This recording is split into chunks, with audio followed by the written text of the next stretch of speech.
नमस्कार, मैं हूं विद्यासागर। स्वागत है आप सभी का न्यूज वन इंडिया में। खबर लखनऊ से, जहां पर फिर से सपा में शामिल होंगे अंबिका चौधरी। सपा मुख्यालय में अखिलेश यादव ज्वाइन कराएंगे पार्टी।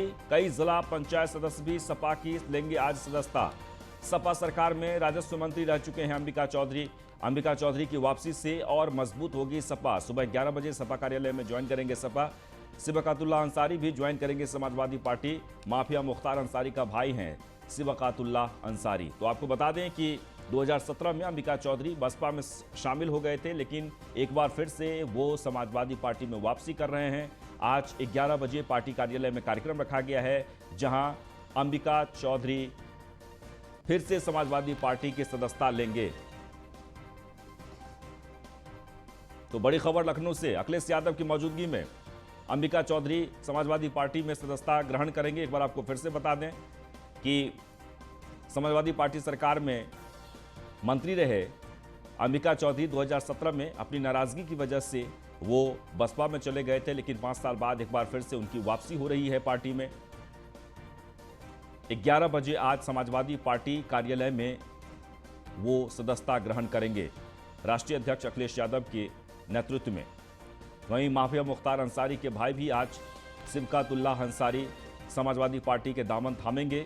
फिर से सपा में शामिल हो रहे हैं अंबिका चौधरी। एक बार आपको फिर से बता दें, सपा मुख्यालय में अखिलेश यादव की मौजूदगी में पार्टी की सदस्यता लेंगे। कई जिला पंचायत सदस्य भी सपा की सदस्यता आज लेंगे। और ब्रजेश श्रीवास्तव जी इस वक्त हमारे साथ जुड़ गए हैं, एसोसिएट एडिटर। ब्रजेश जी, निश्चित तौर पर 2017 में अंबिका चौधरी नाराजगी के कारण बीएसपी में शामिल हो गए थे। वहां भी उन्हें बहुत ही सम्मान के साथ बहन जी ने बुलाया था, लेकिन आज 5 साल बाद फिर से उनकी समाजवादी पार्टी में वापसी हो रही है।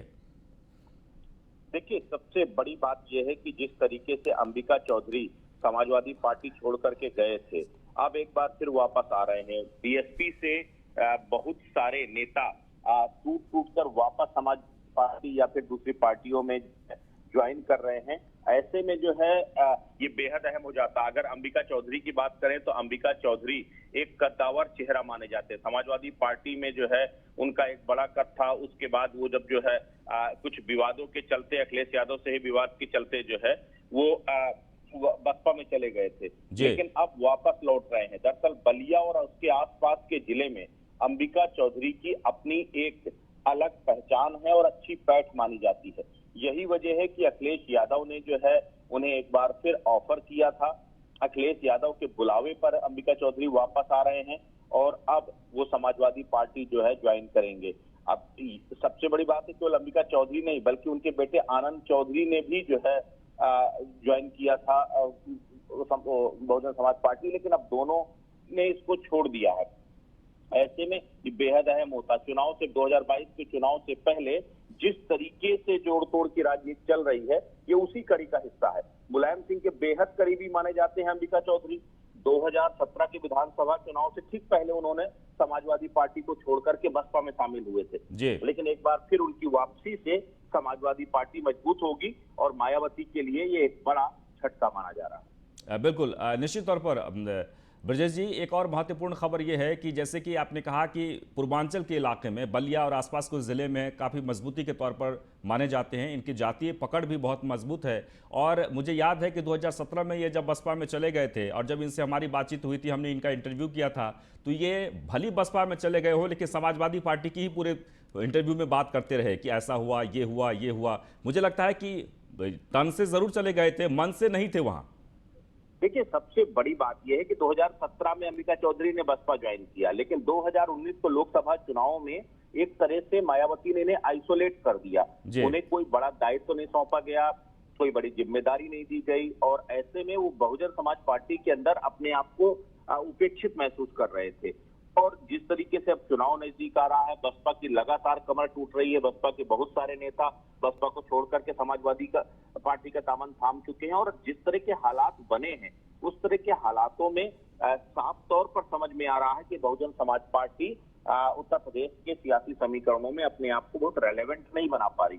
यही वजह है कि अंबिका चौधरी को जो है लगने लगा था कि अब वापस अपने घर में वापसी ही बेहतर है। और जी सबसे बड़ी बात ये कि जो कि अंबिका चौधरी लंबे समय तक समाजवादी पार्टी में रहे, ऐसे में उनका मन वहीं पर बिल्कुल। लगा हुआ था और वो वापसी चलिए आप कर बने रहे रहे हैं। हमारे साथ। निश्चित तौर पर तो अंबिका चौधरी की आज वापसी हो रही है समाजवादी पार्टी में, और समाजवादी पार्टी के लिए ये एक बहुत ही मजबूती भी कह सकते हैं आपकी, एक बार फिर से अंबिका चौधरी को वापस लाने। चलिए एक बड़ी खबर टोक्यो पैरालंपिक से, जहां भवीना पटेल ने इतिहास रचा है। गोल्ड मेडल जीतने से एक कदम दूर हैं भवीना पटेल। टेबल टेनिस में मेडल पक्का करने वाली बनी पहली भारतीय खिलाड़ी।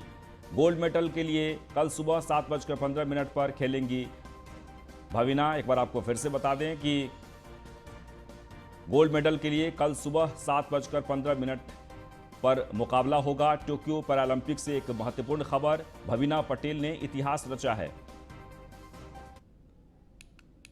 मेरे सारे भारतवासियों को बहुत बहुत बहुत धन्यवाद देना चाहती हूँ, क्योंकि उनके ब्लेसिंग से, उनके प्यार की वजह से मैं आज यहाँ तक पहुँच पाई हूँ। और आज क्वार्टर फाइनल भी मैं जीत पाई हूँ, और अभी कल मेरा सेमीफाइनल है। तो बस ऐसे ही अपना प्यार मेरे पर बना के रखिए, और ऐसे ही आपके आशीर्वाद मुझे भेजते रहिए। मेरे सारे भारत। और ब्रजेश जी लगातार हमारे साथ बने हुए हैं। ब्रजेश जी, निश्चित तौर पर पैरालंपिक से भी एक अच्छी खबर आ रही है। देखिए, सबसे बड़ी बात यह है कि भवीना पटेल पहली टेबल टेनिस की ऐसी महिला खिलाड़ी हैं जो सेमीफाइनल में पहुंची है पैरालंपिक में जो है। तो ये अपने आप में बेहद ही ऐतिहासिक मौका है। टोक्यो पैरालंपिक में अब भारत की जो टेनिस खिलाड़ी हैं भवीना पटेल, अब उनका एक सेमीफाइनल में चूंकि पहुंच गई हैं, ऐसे में कम से कम एक ब्रॉन्ज तो फाइनल है।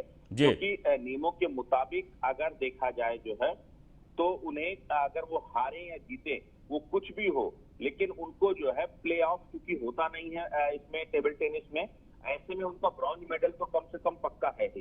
इस वजह से बेहद ही बड़ी और ऐतिहासिक कामयाबी मानी जा रही है। सबसे बड़ी बात यह है कि जिसको हराकर, ये जो सर्बिया की बोरिस्लावा पेरिच को हरा करके जो है वो सेमीफाइनल में पहुंची है, और ये वही सर्बिया की बोरिस्लावा है जिसने इससे पहले पैरालंपिक में जो है गोल्ड हासिल किया था। तो ऐसे में मजबूत प्रतिद्वंदी को हरा करके सेमीफाइनल में पहुंचना, ये भारत के लिए ज्यादा गर्व की बात। और महज 17 मिनट में ये मुकाबला भवीना ने अपने नाम कर लिया, तो ये अपने आप में कामयाबी और बड़ी हो जाती है जो है। तो अब जो सेमीफाइनल का मैच है वो आज 6:10 पर आज ये पूरा वो होगा, और ये चीन की झांग मियाओं से जो है उनका मुकाबला होगा। तो अब देखना ये होगा कि आखिर सेमीफाइनल जीत करके क्या फाइनल में प्रवेश कर पाती हैं। और अगर फाइनल में हर पूरा देशवासी उम्मीद कर रहे हैं कि भवीना जिस तरीके सेमीफाइनल में पहुंची है, तो वैसे वो जो है सेमीफाइनल में जो है प्रतिद्वंदी को हरा करके फाइनल में प्रवेश करेंगे। चलिए, बहुत बहुत शुक्रिया। तो आज 2 जिलों में होगा बीएसपी का प्रबुद्ध वर्ग सम्मेलन। ललितपुर और झांसी में होगा ब्राह्मणों को साधने की कोशिश। बीएसपी महासचिव सतीश चंद्र मिश्र करेंगे सम्मेलन को संबोधित। दोपहर 12 बजे ललितपुर में होगा प्रबुद्ध वर्ग सम्मेलन। दोपहर 2 बजे झांसी में होगा प्रबुद्ध वर्ग सम्मेलन। तो बसपा के द्वारा इस कार्यक्रम का आयोजन किया गया है। दोपहर 12 बजे ललितपुर में प्रबुद्ध वर्ग सम्मेलन होगा। दोपहर 2 बजे झांसी में प्रबुद्ध वर्ग सम्मेलन का आयोजन किया गया है, और इस सम्मेलन को सतीश चंद्र मिश्र संबोधित करेंगे। तो आज 2 जिलों में बसपा का प्रबुद्ध वर्ग सम्मेलन का आयोजन किया गया है। बीएसपी महासचिव सतीश चंद्र मिश्र करेंगे सम्मेलन को संबोधित। दोपहर 12 बजे ललितपुर में प्रबुद्ध वर्ग सम्मेलन को संबोधित करेंगे। वहीं 2 बजे की बात करें तो झांसी में होगा प्रबुद्ध वर्ग सम्मेलन, जिसे संबोधित करेंगे सतीश चंद्र मिश्र, बसपा के महासचिव।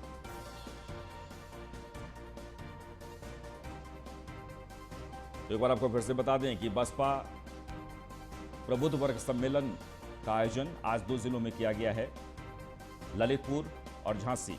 12 बजे ललितपुर में कार्यक्रम रखा गया है, जबकि 2 बजे झांसी में प्रबुद्ध वर्ग सम्मेलन का आयोजन किया गया है।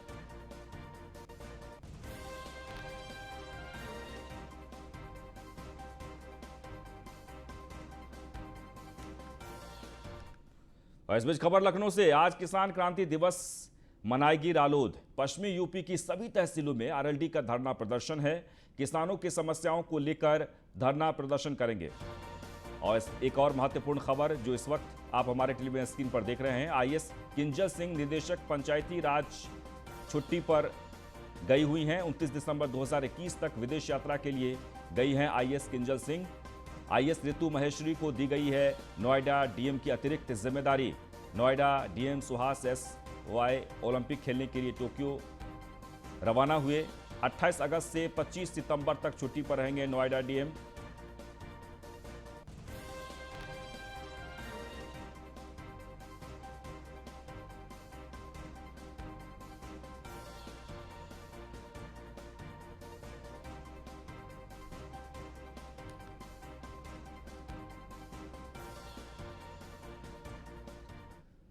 चलिए आगे बढ़ते हैं। कानपुर में उड़ी नाइट कर्फ्यू की धज्जियां। रेव 3 मॉल के फिलिक्स क्लब में नियम टूटे हैं।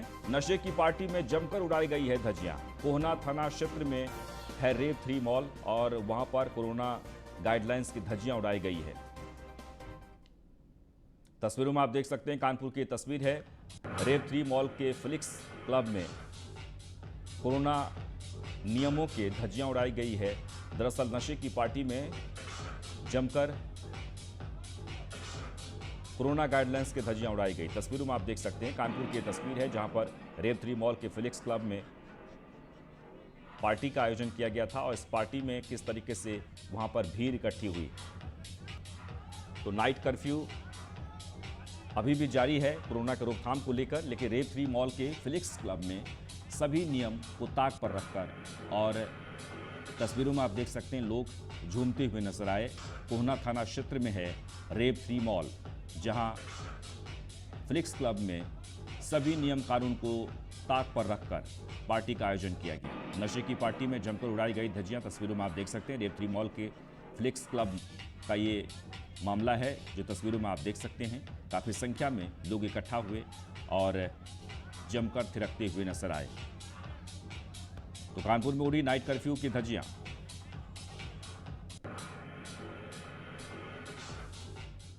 आगे बढ़ते हैं। मेरठ के कंकरखेड़ा थाना परिसर में एक अजीबोगरीब मामला देखने को मिला है, जहां सेना के एक जवान की दूसरी पत्नी ने उसे तीसरी पत्नी के साथ दबोच लिया। सभी को थाने लाया गया तो महिला ने खुलासा किया कि सेना का जवान पहले से शादीशुदा होते हुए भी उसके साथ शादी करके एक बच्चा भी है, जिसे छोड़कर ये फरार हो गया था। फिलहाल पुलिस आरोपी जवान की पहली पत्नी का इंतजार कर रही है। फिलहाल सेना का जवान पुलिस की हिरासत में है।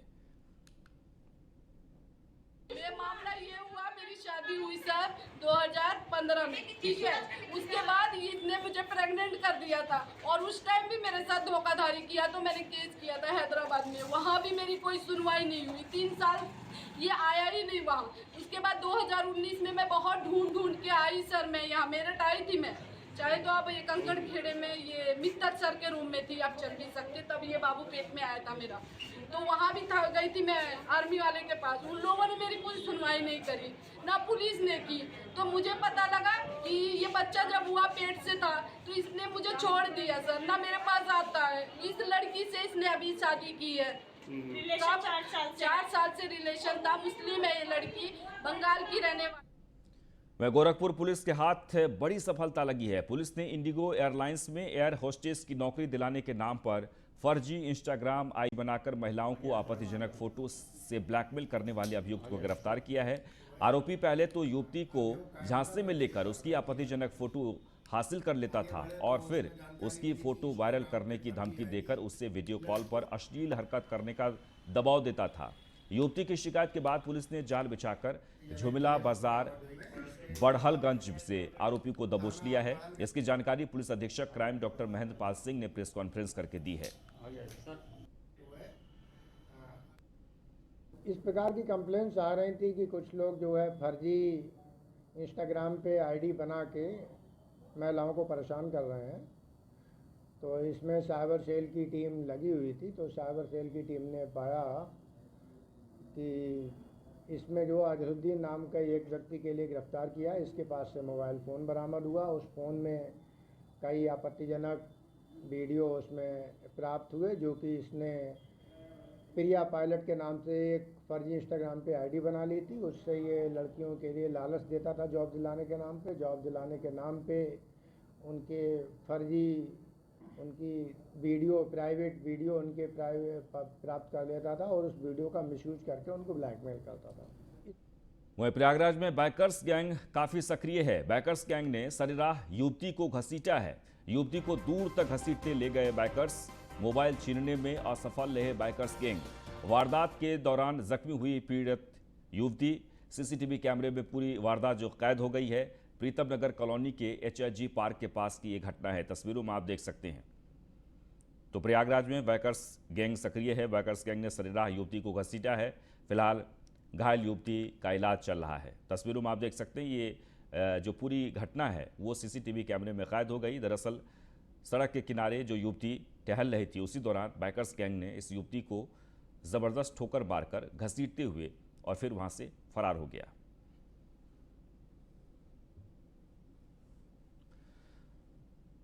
खबर जौनपुर से है। पुलिस और बदमाशों के बीच मुठभेड़ हुई है। मुठभेड़ में शातिर बदमाश घायल हो गए हैं। 2 साथी को गिरफ्तार कर लिया गया है। घायल बदमाश को अस्पताल में भर्ती करा दिया गया है।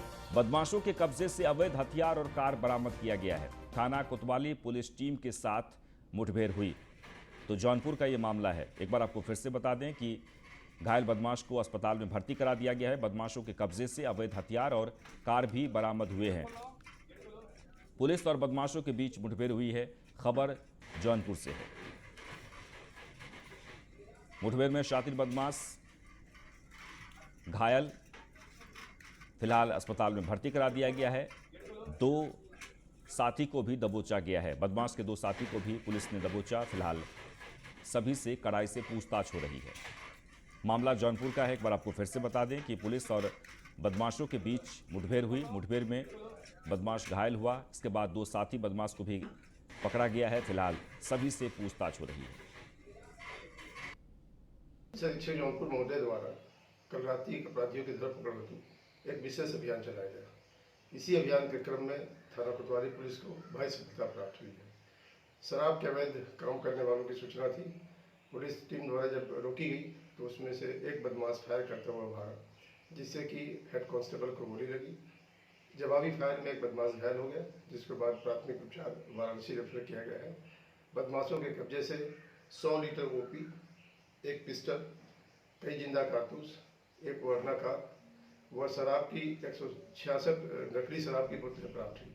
और इसके साथ ही इस बुलेटिन में बस इतना ही, लेकिन आप बने रहें न्यूज़ 1 इंडिया के साथ। नमस्कार।